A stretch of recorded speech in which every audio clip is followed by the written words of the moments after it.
agradecendo a Jesus Cristo, nosso governador da terra, agradecendo a nosso pai e mãe também, porque Deus é pai e mãe.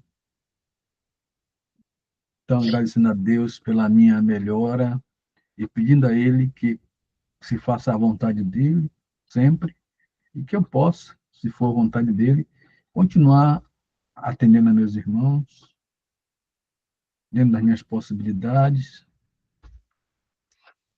que ele continue meu sistema de cura e dando cada vez mais força, porque eu estou bastante enfraquecido. Afinal, foi 3 dias acordando 3h30 da madrugada. Que ele me restaure minhas forças.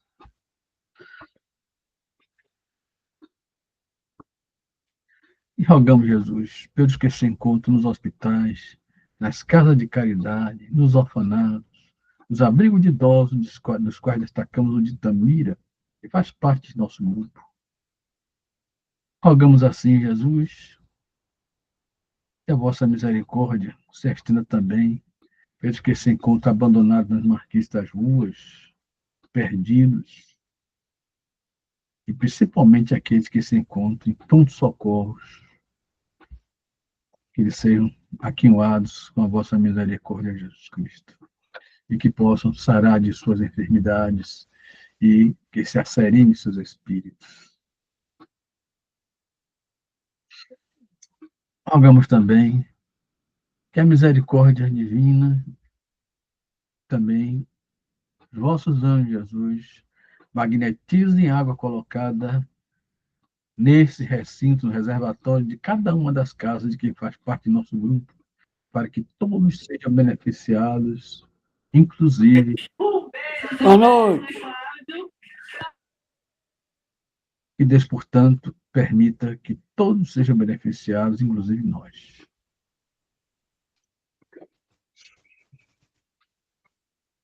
Que esta água mude, transforme-se em tônico energético, capaz de revitalizar todas as células de nosso organismo. Medicamento eficaz contra todas as doenças do corpo e da alma, que assim seja. Levantamos os olhos para vós, ó Eterno, e nos sentimos fortificados. Sós a nossa força, não nos abandoneis, ó meu Deus. Esmaga-nos o peso das nossas iniquidades. Ajudai-nos, Senhor. Conhecendo as fraquezas da nossa carne, não afasteis de nós as vossas preciosas vistas. Somos fracos, meu Pai, mas o vosso amor nos sustentará. Somos devorados por uma sede ardente. Fazei jorrar a fonte de água pura e cristalina da verdade e do bem, que ficaremos saciados, Senhor.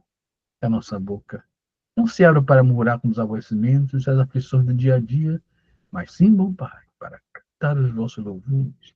Porque só vós sois bons, só vós sois justos e nos perdoas, Pai. Sois o fim, sois o objetivo das nossas existências. Bendito e louvado seja o vosso santo nome, que assim seja. Em nome de Deus, em nome de Jesus, damos por iniciada a reunião de estudos da noite de hoje. Hoje não tem o Gil, então vai ser o mesmo.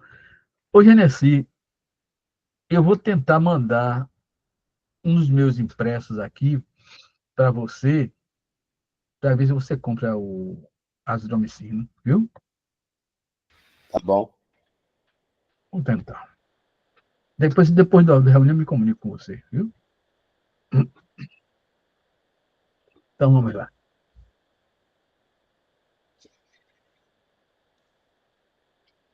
Recursos. Seja bem-vindo, Isis, Helena.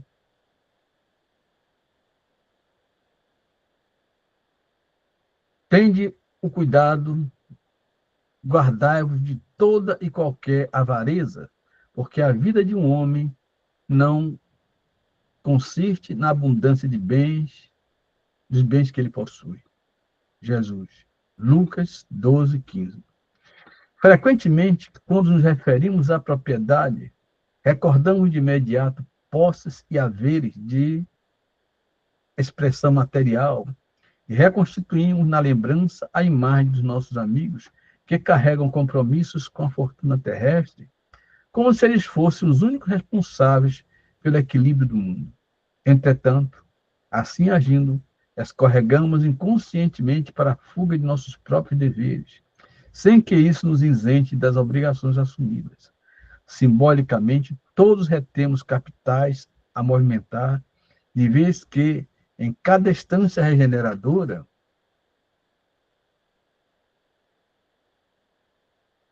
ou evolutiva em que nos encontramos, somos acompanhados por valiosos créditos de tempo, através dos quais a divina providência nos considera iguais pela necessidade e, simultaneamente, nos diferencia uns dos outros pela aplicação individual que fazemos deles. Somos todos, desse modo, convocados não apenas a empregar dinheiro, mas também saúde, condição, profissão, habilidade, entendimento, cultura, relações e possibilidades outras de que sejamos detentores em favor dos outros, porquanto, pelas nossas próprias ações, somos valorizados ou depreciados, enriquecidos ou podados em nossos recursos pela contabilidade da eterna justiça. Permaneçamos assim atentos às menores oportunidades de ajudar que se nos ofereçam na experiência cotidiana, aproveitando-as quanto possível, porque se as nossas reservas de tempo estão sendo realmente depositadas no fundo de serviço ao próximo, no banco da vida, a carteira do suprimento espontâneo nos enviará, estejamos onde estivermos, os dividendos de auxílio e felicidade a que tenhamos direito, sem que haja de nossa parte nem mesmo a preocupação de sacar. Ou seja, é um convite a que nós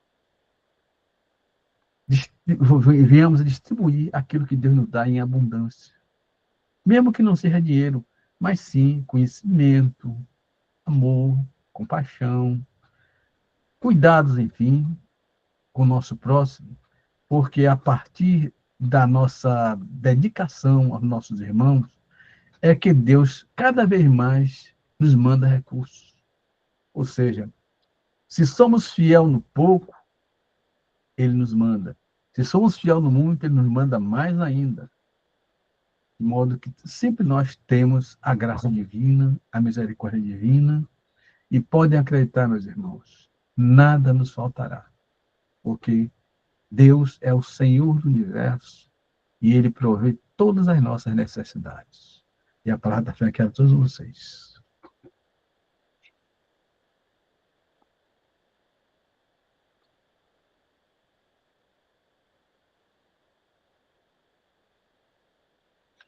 Bom, como ninguém quer falar, então quem se habilita a ler o Evangelho, por favor?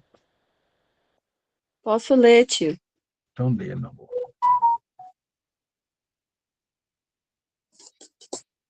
Meu zap tá aqui, piriri, piriri, piriri, sem parar. São os alunos. Deixa eu abrir aqui. Página 305. Todos estão me ouvindo? Eu estou. Página 305. Capítulo 19. A fé transporta montanhas. Aí aqui na parte do capítulo que diz a fé divina e a fé humana. Um espírito protetor, Paris, 1863. A fé é o sentimento inato no homem, de sua destinação futura. É a consciência que tem das faculdades imensas, cujo germe foi depositado nele, primeiro em estado latente, e que deve fazer eclodir e crescer por sua vontade ativa. Até o presente, a fé não foi compreendida senão sob o aspecto religioso, porque o Cristo a preconizou como alavanca poderosa, e porque não se viu nele senão o chefe de uma religião. Mas o Cristo, que realizou milagres verdadeiros, mostrou, por esses mesmos milagres, o que pode o homem quando tem fé, quer dizer, a vontade de querer, e a certeza de que essa vontade pode receber seu cumprimento.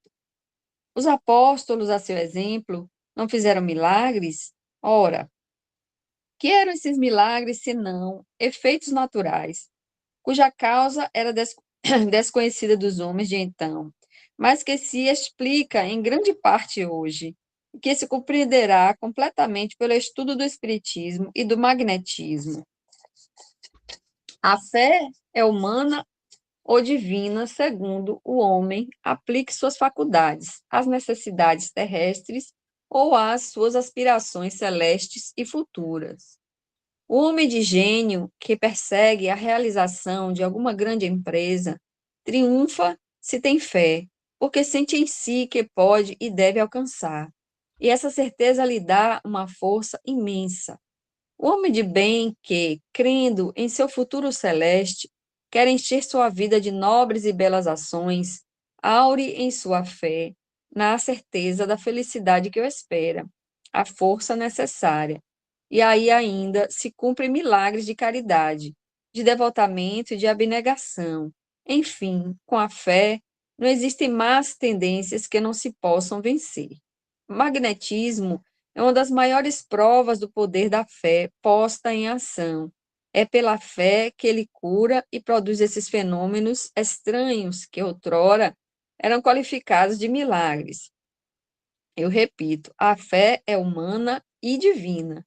Se todos os encarnados estivessem bem persuadidos da força que têm em si, se quisessem colocar sua vontade a serviço dessa força, seriam capazes de realizar o que, até o presente, chamou-se de prodígios, e que não é senão um desenvolvimento das faculdades humanas.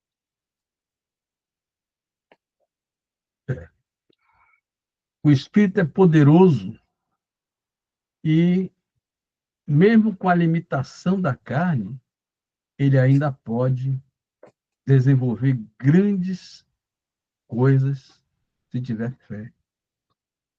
Por menor que ela seja, Jesus comparou ao tamanho de uma semente de mostarda, que é a menor das sementes.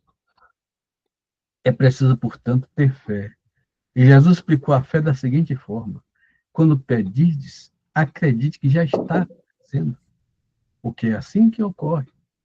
Se nós acreditamos firmemente no poder de Deus, nós estamos trabalhando mentalmente para que aquela coisa que nós queremos aconteça. E ela acontece. Por quê? Porque a fé transporta montanhas. Ora, Jesus disse: tudo que eu fiz, vós também podeis fazer se tiverdes fé. O maior exemplo que nós tivemos foi Pedro, né? Que pediu a Jesus para andar sobre as águas como Jesus estava andando, e Jesus disse: vem. Pedro começou aí, pisando sobre a água, mas depois ele lembrou que estava em cima da água e afundou. A fé dele era pequena, né? Tinha fé? Tinha, mas era pequena. Mesmo assim, foi o único que teve essa coragem e que teve essa fé. Nosso espírito é poderoso. E ele pode realmente realizar muitas coisas que para os outros seriam milagres, mas que na verdade são leis naturais que nós conhecemos muito pouco ainda.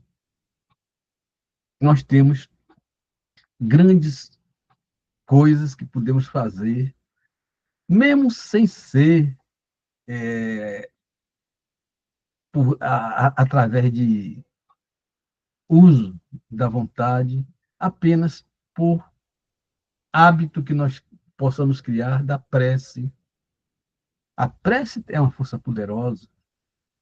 Então, se nós usarmos ela de uma maneira correta, podemos ajudar pessoas a se recuperarem de doenças graves, podemos ajudar inimigos a nos perdoarem ou a se perdoarem, podemos interferir positivamente em problemas complexos, sem darmos uma palavra sequer àquelas pessoas, apenas orando.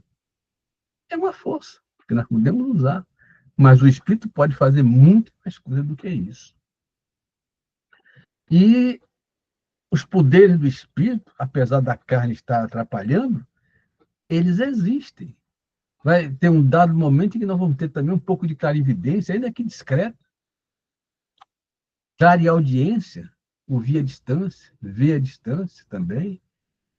São coisas fugazes, porque nós não temos esse grau de mediunidade, mas como somos espírito e temos essa condição, em alguns instantes, assim, podemos ter um pouco de mediunidade, vamos dizer assim, que não faz parte do nosso próprio programa, mas o espírito tem esse poder. Então, podemos rapidamente ver uma entidade de relance, né? Podemos ouvir à distância, né? Alguma coisa de relance também, né? Sempre uma coisa assim discreta, porque não faz parte do nosso grau mediúnico. Mas podemos sim. Por quê? Porque o espírito está dentro de nós, né? Ou melhor, nós somos o espírito, né? Então, esse poder que o espírito tem pode estar oculto pela carne, mas ele se manifesta de vez em quando, vulgarmente, mas se manifesta também. E a palavra está franqueada a todos vocês. Pelo que eu compreendi, assim, nessa leitura, né, a fé é humana e é divina. É humana quando você empreende seu positivismo, sua crença, sua energia, sua força de trabalho para empreender alguma coisa no campo material. E ela é divina quando você faz coisas sensacionais, como, por exemplo, eu vou citar aqui o exemplo de Eurípides Barçanufo, que não estava desencarnado, ele estava encarnado, ele fez 2 cirurgias em lugares diferentes. Isso é o quê? Nada mais é do que manipulação da energia com a vontade. Então, ele estava atendendo uma pessoa e uma mulher morrendo de parto em outro, longe, em outro lugarejo, né? E o marido de cavalo não achou um transporte para vir buscar, veio correndo atrás dele porque o menino não nascia de jeito nenhum. A parteira disse que ia morrer todos dois se alguém não fizesse alguma coisa. E quando ele chegou para conversar com Eurípides Barçanufo, ele disse: pode voltar, que seu filho já nasceu, já está lá com sua mulher. E quando ele chegou lá, a mulher disse que foi Eurípides Barçanufo que foi lá fazer o parto. Ô, homem, você mandou ele vir, não veio? Então, ele esteve em 2 lugares. Então, tem essas isso é contado, né, no livro sobre a vida dele. E nada mais é, a gente pensa que é uma coisa fantástica, porque a gente não compreende o mecanismo como isso é feito, né? Que como é mesmo o meu tio, o nome disso é transmutação, não? Ele eu não sei É, direito o nome, que a pessoa pode bilocação. estar Bilocação. em 2 lugares ao mesmo tempo. Não era espírito, não, ele estava encarnado. Então, ele estava atendendo uma pessoa que estava morrendo e o espírito dele virou 2, né? Pode-se dizer, sim. Ele conseguiu, com a força do pensamento, estar lá também, em 2 lugares ao mesmo tempo. Não é? E isso é a fé divina, que consegue fazer coisas maravilhosas, coisas incríveis assim, né? É verdade. E nada mais é do que a gente está conseguindo, assim, como é que a gente consegue fazer uma coisa tão fantástica dessa? Muito estudo, muita evolução. Claro que era um espírito que vivia fazendo caridade, era um homem que tinha mais o pensamento focado nas missões, em ajudar, do que propriamente nele mesmo, focado somente nele, não é? Eurípides Barçanufo, que é considerado o apóstolo da caridade, o homem vivia para fazer caridade. Então, tem todo um arsenal de energia positiva, de espíritos evoluídos ali ajudando ele. Sintonia, né? Então, às vezes é difícil a gente estar aqui dentro desse corpo pesado, como diz Haroldo Dutra Dias, intestino, né? Tem que comer, tem que ir para o banheiro, fazer as necessidades. E muitas das vezes, ai de você se você não conseguir fazer, fica tudo pior ainda, né? Então, a gente ainda se apega tanto à questão desse mundo que nós estamos aqui, que às vezes a gente esquece que nós somos espíritos eternos, né? Não vamos morrer nunca e podemos manipular, foi Jesus que disse, vós sois deuses, olha só, né? Vós sois Deus, pode fazer o que eu faço e muito mais, mas, enfim, um dia faremos, quem sabe, né? Um dia faremos, sim. Porque nós somos seres eternos. E nós podemos fazer o que nós quisermos da nossa eternidade. Uns desperdiçam, mas outros não. Aliás, o planeta Terra agora está acelerando, nós falamos isso na reunião passada, a questão da mudança de consciência da humanidade, né? A necessidade de mudança de consciência da humanidade faz com que os mentores transportem ainda mais rapidamente as entidades que não estão adequadas a ao novo sistema, né? Que não compactuam com o bem, com a verdade, com a justiça, com a compaixão, com a misericórdia, enfim, com a caridade. E essas entidades rapidamente estão sendo levadas. Eu acho até que alguns irmãos, dois médios pelo menos, me falaram uma coisa que eu até achei exagerado, que os nossos irmãos extraterrestres estão usando as naves dele para transportar também os povos deportados da Terra. Eu acho que isso é exagero, viu? Eu não posso criticar eles, porque a gente tem que aceitar as palavras de todo mundo. Não sei por que estão dizendo isso, como eles são médios, eu não sou. Ou melhor, eles têm mediunidade alta, são clarividentes, tudo. Uma carona dessa eu não quero, não. Pois é. Eles afirmaram que naves gigantescas, do tamanho de cidades, duas naves dessas levaram os degredados.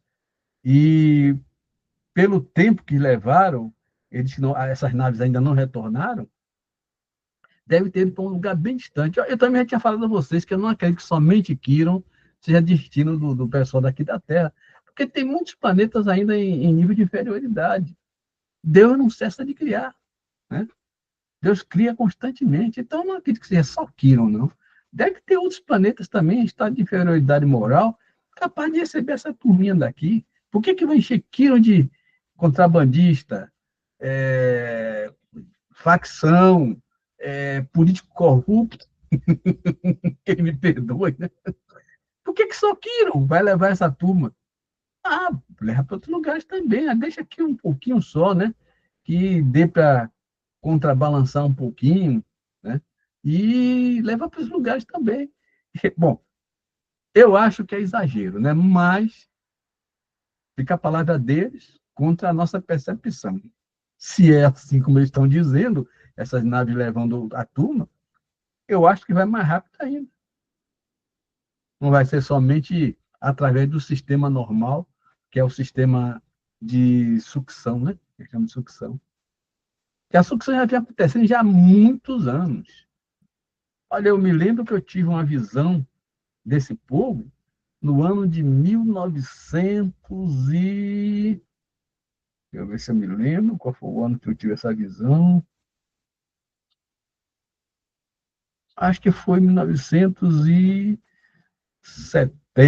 a 70, até entre 70 e 74, que eu vi assim, aquela corda, como se fosse corda de caranguejo assim, fileiro, não tem aquelas paradas do exército que fica 10, né, e aquilo se perde no infinito. É assim que eu vejo eles indo para o plano espiritual, aquele, aquela corrente, um engradado, um colado com o outro, como se estivessem amarrados por fitas magnéticas, né? Assim, por exemplo, fileira de 10, sendo que ao infinito, indo para as nuvens. E eu via eles indo assim, né? Tudo com a cara amarrada, mas indo mesmo. E os mentores também, naturalmente, apoiando a saída deles. Aí já, olha, desde 1970 e 74, mais ou menos, que eu tive essa visão. Então, desde esse tempo que o negócio está acontecendo. E eu acho que agora está acelerando a coisa. Já estão botando até nave para levar.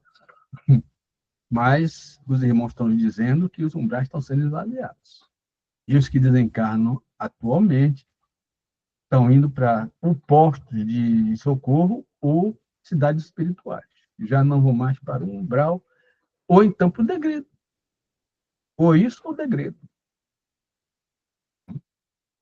Então, se por um lado nós ficamos tranquilos, porque acreditamos que somos clientes dos pronto-socorros e hospitais do plano espiritual, mas tomara que não seja nave.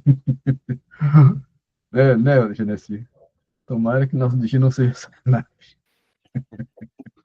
E lá para onde é que eles levaram esse pessoal? Aí eu, falando de questão de adequação, né? Porque nós sabemos que o planeta Terra vai ter uma mudança vibracional, né? O psiquismo da Terra vai mudar. Então, eu estava lendo um conto E o conto tem outra finalidade, que é um conto mais de psicologia. Mas eu gostei porque tem uma certa relação com a questão da mudança de vibração do planeta Terra. Vou contar a historinha que eu li, que eu achei interessante a história. A história, eu vou dizer a vocês quem é a autora, que se vocês quiserem depois na internet pegar ela, é Lúcia Helena Galvão. O título da história é O Pássaro que Adivinhava os Sonhos do Rei. É o seguinte, tinha um lenhador na floresta que vivia num trabalho cansativo. Ele se lamentava pela pobreza e pelas condições de vida dele amargas.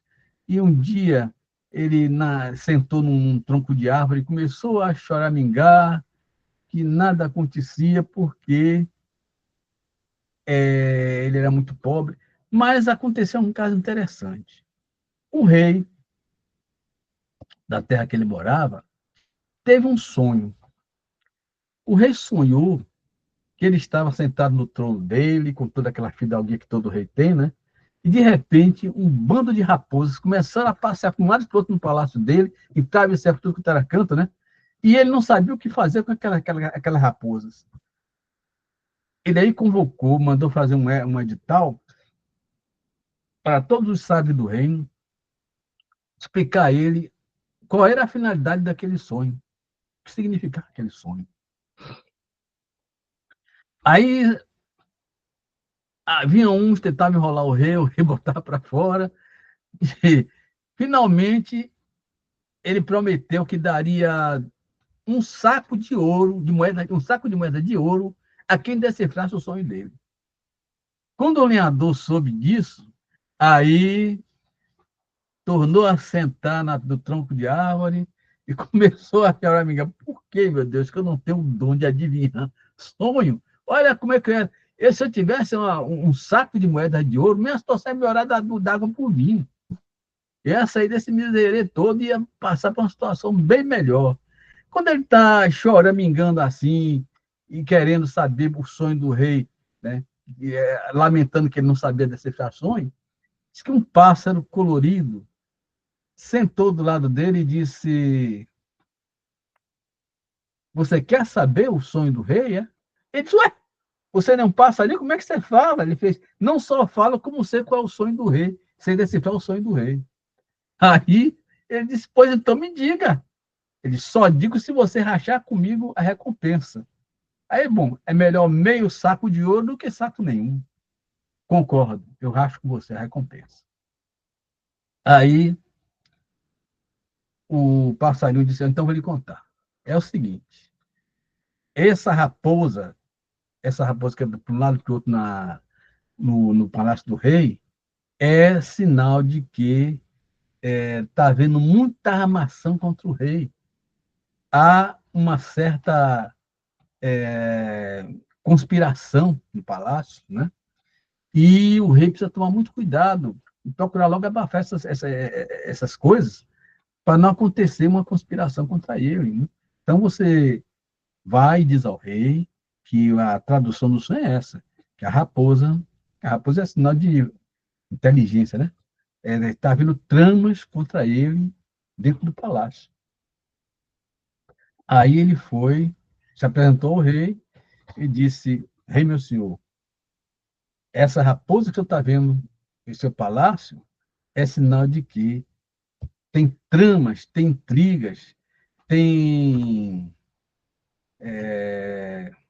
conspirações no seu palácio. Aí, então, o rei achou que era justo, porque ele também já suspeitava de algumas coisas, né? E aí deu um saco de ouro para ele. Ele aí, feliz da vida pelo caminho, disse: Meu Deus, para que o pássaro quer moeda de ouro? Eu não vou nem passar perto daquele lugar onde está o passarinho. Eu vou direto para casa.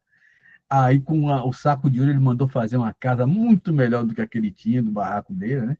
Fez uma casa decente, mobiliou, fez tudo direitinho, né? E foi morar tranquilo, né, na casa dele. Mas aí, o que é que aconteceu? O rei teve outro sonho. Passado um tempo, o rei teve outro sonho. O rei sonhou que ele estava tranquilo no palácio dele e, de repente, ele olha para cima e vê um punhal solto em cima da cabeça dele, no teto do palácio, para cair na cabeça dele, no trono. Aí ele acorda assustado, diz: olha, nem façam edital mais nenhum. Já vão direto pegar aquele camarada que adivinha o primeiro sonho, porque só ele sabe adivinhar sonho. Aí a turma do rei, né, os soldados, né, foram já na casa do lenhador. E chegando lá, o lenhador disse: meu Deus do céu, eu não dei nada para o passarinho, e agora? Aí, espertamente, ele disse: olha, diga ao rei que eu preciso de um dia para meditar sobre o sonho dele. Primeiro me conte o sonho. Aí o pessoal contou como era o sonho. Diga ao rei que eu preciso de um dia para meditar sobre o sonho dele, para eu tentar dar uma resposta a ele. Aí os soldados voltaram, transmitiram ao rei, o rei esperou mais um dia, né? E ele aí, não tem outro jeito, eu tenho que ir lá e pedir perdão ao passarinho, né? Aí foi lá na, na floresta, né? Sentou no tronco de lenha e daqui a pouco chega o passarinho. Aí o passarinho disse: já sei, o rei teve outro sonho, não foi? Ele fez: eu lamento por ter não ter vindo aqui para te dar a sua parte, mas preocupa que mais adiante eu dou. Levou na conversa o passarinho, né? Eu, passarinho, eu vou te dizer, esse sonho quer dizer que o rei corre muito risco porque a, as conspirações ele não conseguiu acabar todas e a possibilidade de um evento mais grave pode acontecer com ele. Que ele tome todas as medidas para se preservar a sua vida, porque ele corre risco de morte. Aí ele chegou lá, foi, sim, o rei tinha dito que se dessa vez ele acertasse, que ia dar 2 sacos de ouro a ele, né? Em vez de um só. Aí chegando lá, ele disse: olha, o rei precisa tomar cuidado, porque dessa vez a coisa é séria e há possibilidade mesmo de risco de vida. Então, tome todas as providências para se proteger. Aí o rei imediatamente deu 2 sacos de ouro a ele e procurou reforçar a guarda pessoal dele e se proteger.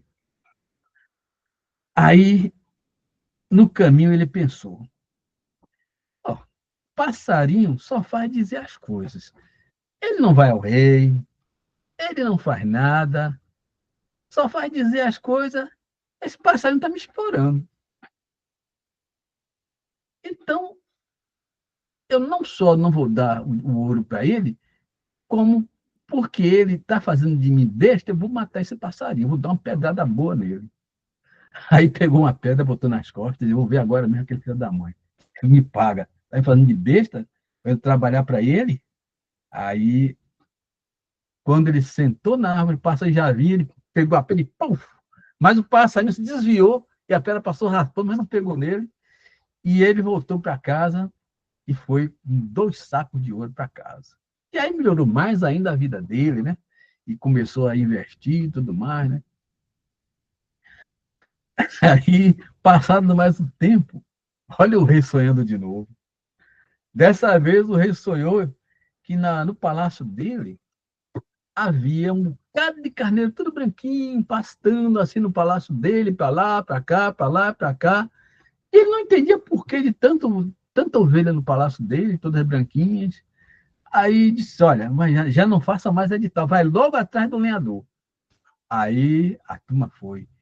Quando ele viu chegar na casa dele, aqueles oficiais, ele fez: olha, infelizmente eu não vou poder ir até o rei. Ele diz: o quê? Se você não for até o rei, você sabe qual é a decisão do rei? É você morrer.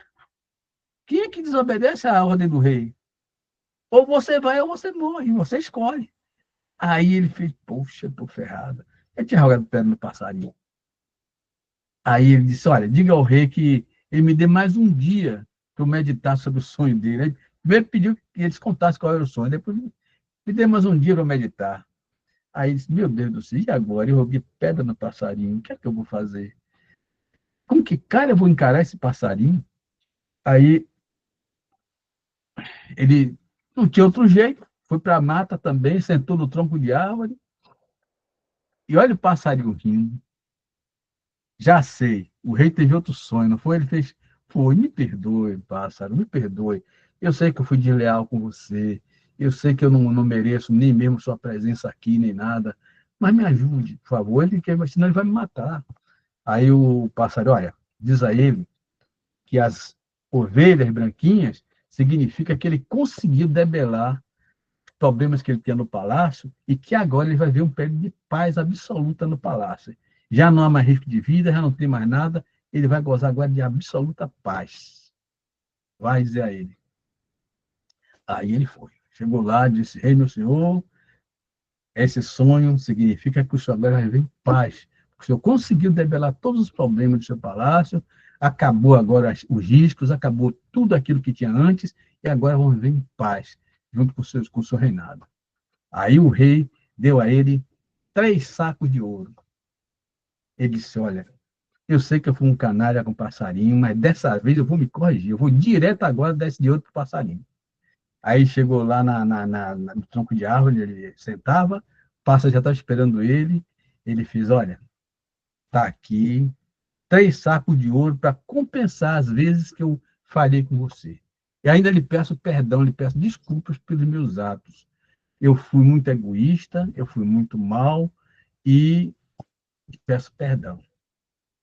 Aí o pássaro: olha, você não precisa nem pedir perdão, porque eu já esperava isso de você, rapaz. Na primeira vez que você foi dizer ao rei o sonho, o primeiro sonho, onde havia a hipocrisia, a enganação, é porque naquela fase do reino havia muita hipocrisia e muita enganação. E você, então, me enganou porque você também estava absorvendo os fluidos daquela enganação. Estava absorvendo as emanações que reinavam no palácio e no meio do povo. Então, você não teve culpa. Você foi envolvido pelas vibrações que estavam naquele lugar, naquele momento. Na segunda vez, havia risco de morte para o rei. E você, então, foi envolvido por aquelas emanações de violência e por isso você me atirou a pedra. E agora, por que você ficou bonzinho? É porque agora tem paz. E você absorveu também as emanações de paz. Por isso você se arrependeu e veio aqui para me dar o saco de ouro. Aí ele, então, aí eu passo a refeição, agora tem uma coisa, eu não quero o seu ouro, porque eu só preciso de meu canto, que me distrai, só preciso de meus alimentos e do espaço aéreo que eu tenho. Então, não preciso de ouro, não, porque eu quero ouro. Pode ficar para você. Então, meus irmãos, o caso da planeta Terra também é mais ou menos parecido com isso aqui.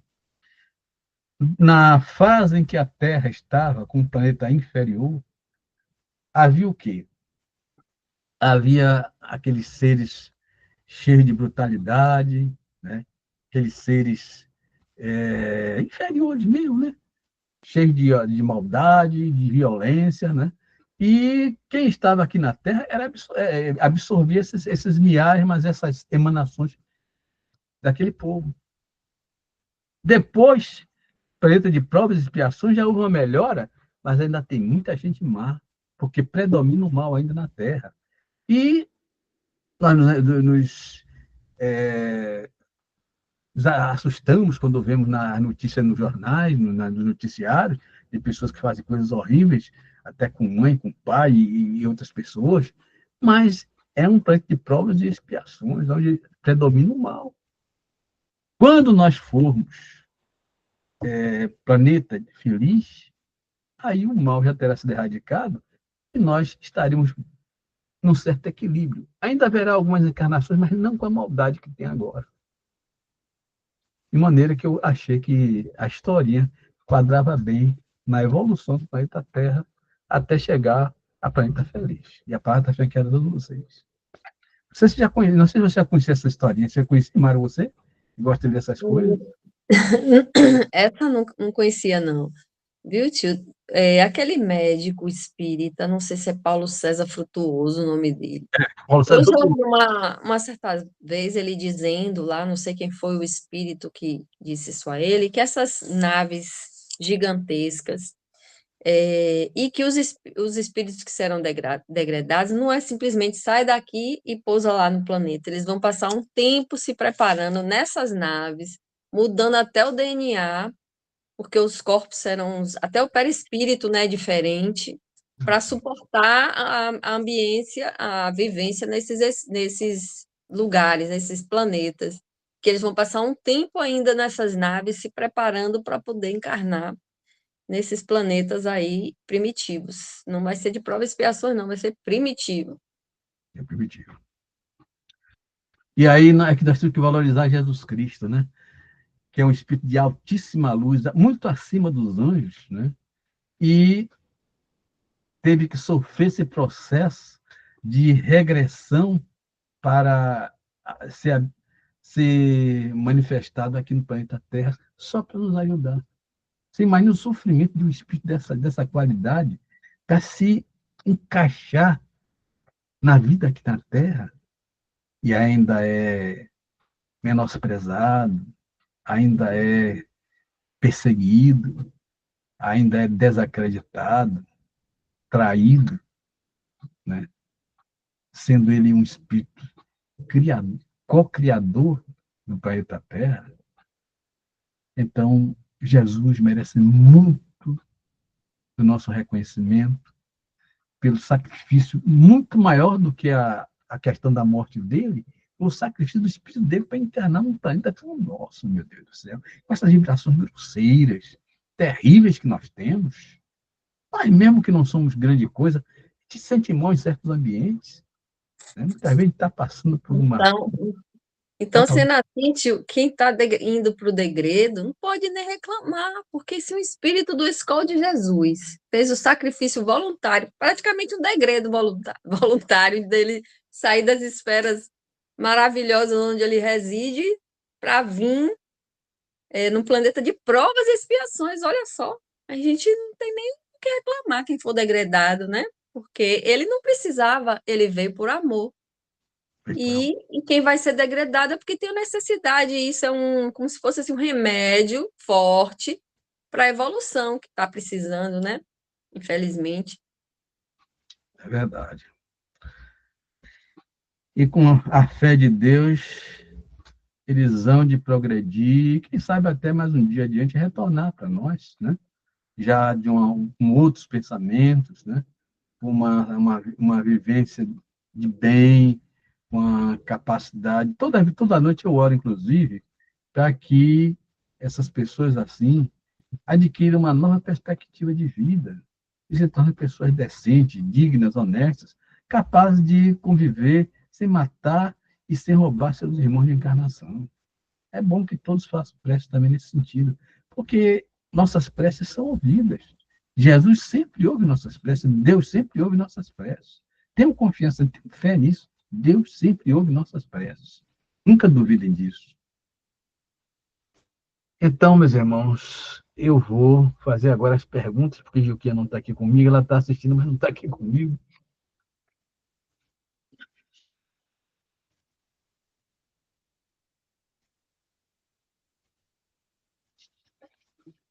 Então, eu tinha marcado aqui 753. Diz o seguinte: como se explica que a crueldade é o caráter dominante dos povos primitivos? Entre os povos primitivos, como chamais, a matéria domina sobre o espírito. Eles se abandonam aos instintos animais e, como não tem outra necessidade que as da vida do corpo, não visam senão a sua conservação pessoal, e é isso que os torna geralmente cruéis. Aliás, os povos de desenvolvimento imperfeito estão sob o império dos espíritos igualmente imperfeitos, que eles são simpáticos, até que os povos mais avançados venham destruir ou enfraquecer essa influência. Ou seja, meus irmãos, nós notamos o seguinte: quem tem animal em casa, repara que o animal, eles nos amam, os cachorros, eu gosto muito de cachorro, mas, independente do amor que eles sentem para nós, a prioridade dele é comer, são os alimentos. A necessidade básica de satisfação de necessidades fisiológicas de alimentação é o principal fator da manutenção de vida deles. Isso acontece com povos primitivos que, então, não importando como, eles querem o quê? Dominar, matar e se alimentar. Se puder expandir seus domínios, expande seus domínios. E, lamentavelmente, ainda há povos aqui na Terra que pensam desse jeito, embora se digam civilizados. Eu penso muito em que, de fato, os russos, né, não têm compaixão.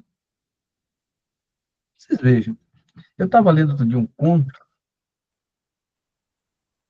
que virou até uma canção, que é sobre uma criança que chega em uma igreja, né, na Escócia, e lá o ambiente é gelado, né? E eles chegam de noite, sendo que o mais velho carregava um irmãozinho nas costas.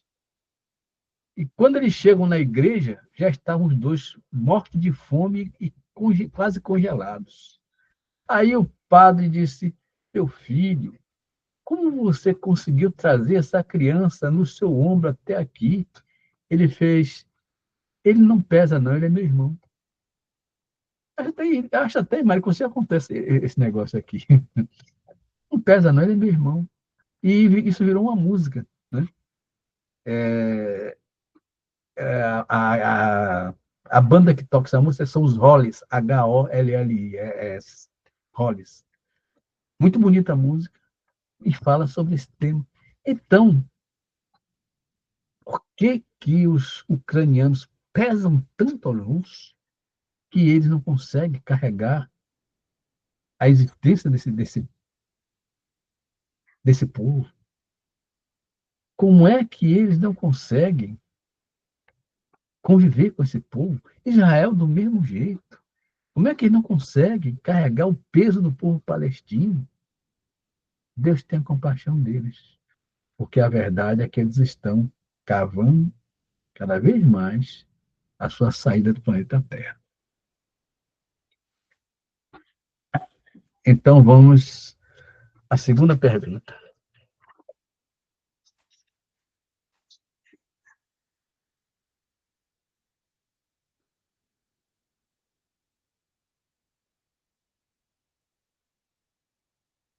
Que é a 754.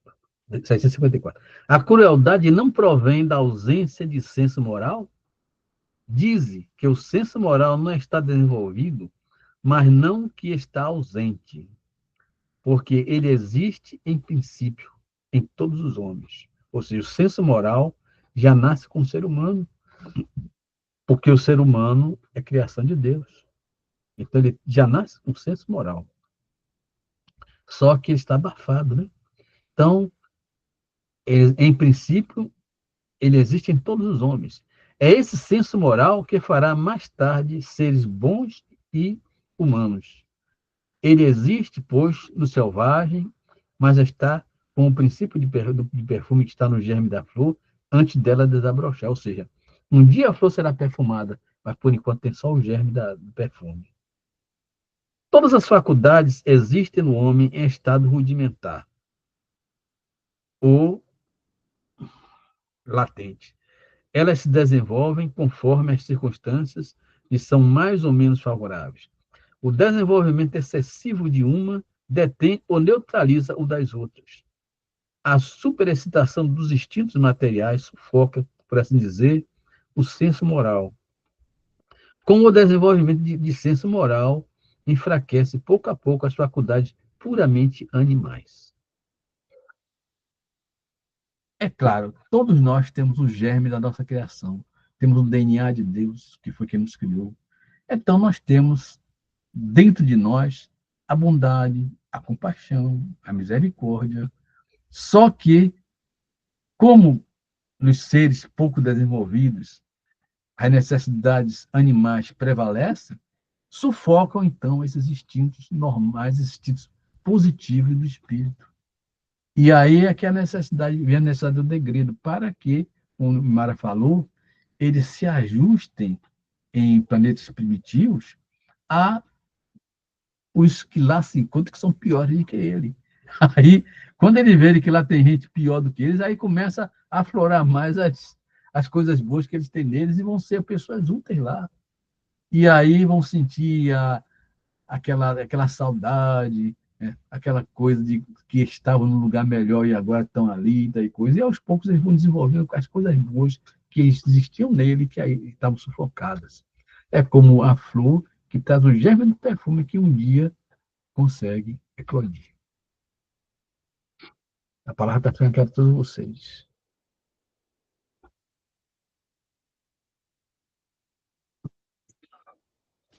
Como ninguém quer falar, vamos à última pergunta. É 755. Como se dá que no seio da civilização mais avançada se encontram seres algumas vezes tão cruéis quanto os selvagens? A resposta é essa: como sobre uma árvore carregada de bons frutos, encontram-se os que não chegam a termo. São, se o queres, selvagens que não têm da civilização senão o verniz. Lobos perdidos no meio das ovelhas, em espíritos de uma ordem inferior a muito atrasados, pode se encarnar entre os homens.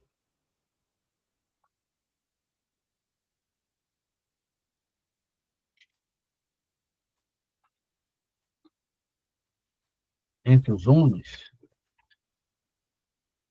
avançados, na esperança de eles mesmos avançarem. Mas se a prova é muito penosa, a natureza primitiva os domina. Então, meus irmãos, passamos aqui a 757, já fala sobre o duelo. Marcar para a Gilca aqui.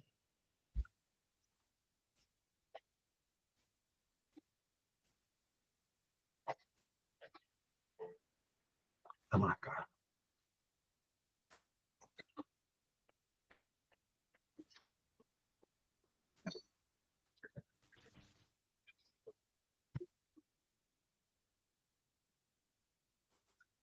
Então, agradecendo a Deus, agradecendo a Jesus por tudo aquilo que foi dito e ouvido, e rogando a Jesus que nos dê coragem, nos dê forças para vencer nossas más tendências, nossas inclinações negativas. Rogamos, Jesus, que possamos caminhar mais tranquilamente rumo ao nosso destino espiritual. Dá-nos coragem, Jesus, dá-nos força para que possamos vencer todas as tentações e todas as coisas que nos afastam do nosso caminhar espiritual. E nesses tempos de violência, rogamos, Jesus, que proteja nossos lares e nossos familiares, afastando para longe de nós os ladrões, os bandidos, os perversos, os malvados encarnados e desencarnados. Sejam todos eles afastados, desviados, conduzidos para lugares distantes, longe de nossos lares, longe de nossos familiares. E que se arrependam do mal que tiverem feito até agora e que retornem ao bem para que, igual Jesus, os sare. Porque Deus não quer a morte do pecador, mas sim o seu arrependimento. Pai nosso que estás nos céus, santificado seja o vosso nome. Venha a nós o vosso reino, seja feita a vossa vontade, assim na terra como nos céus. Pão nosso de cada dia nos dai hoje, perdoa as nossas ofensas, assim como nós perdoamos a quem nos tem ofendido. E não nos deixes cair em novas tentações, mas livra-nos de todo o mal, e assim seja. Em nome de Deus, em nome de Jesus, damos por encerrada a reunião de estudo da noite de hoje. Viva Jesus, Deus está presente em nossas vidas. Uma boa semana de trabalho para todos. Jesus abençoe.